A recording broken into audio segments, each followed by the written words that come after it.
आवाज सर्वसामान्यांचा। आता फक्त 3 महिने थांबा, महाविकास आघाडीच्या माध्यमातून खटाव माणचे चित्र नक्की बदलेल, असे ठाम आश्वासन निढळ येथील हनुमान विद्यालयाच्या नूतन इमारतीच्या उद्घाटनावेळी शरद पवार यांनी दिले आहे। निढळ येथे रयतच्या हनुमान विद्यालयाच्या नूतन इमारतीच्या उद्घाटन कार्यक्रमात ते बोलत होते।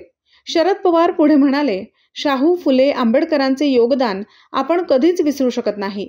महाराष्ट्राला या विचारांची नितांत गरज आहे। या महापुरुषांनी महाराष्ट्र घडविला आहे। 3 महिन्यानंतर महाविकास आघाडी सरकार येईल। सगळ्या पणलोटसह ग्रामविकासाच्या कामाचे प्रश्न मार्गी लावले जातील। दरम्यान महायुती आणि महाविकास आघाडींना महाराष्ट्रातील 2024च्या विधानसभा निवडणुकीची उत्सुकता लागली असून तोपर्यंत महाराष्ट्रातील जिल्ह्यात, तालुक्यात, गावागावातून चांगलीच चाचपणी सुरू आहे। प्रत्येक मतदारसंघातील बालेकिल्ल्यात कोणता मावळा लढणार याची टेहळणी चालू आहे। त्यामुळे कोणाला उमेदवारी द्यायची आणि कुणाचा पत्ता कट करायचा हे हायकमांडच ठरवणार आहे। आपल्या परिसरातील महत्त्वाच्या बातम्या पाहण्यासाठी मायभूमी न्यूज चॅनलला YouTube वर सबस्क्राइब करा आणि बेल आयकॉन प्रेस करा।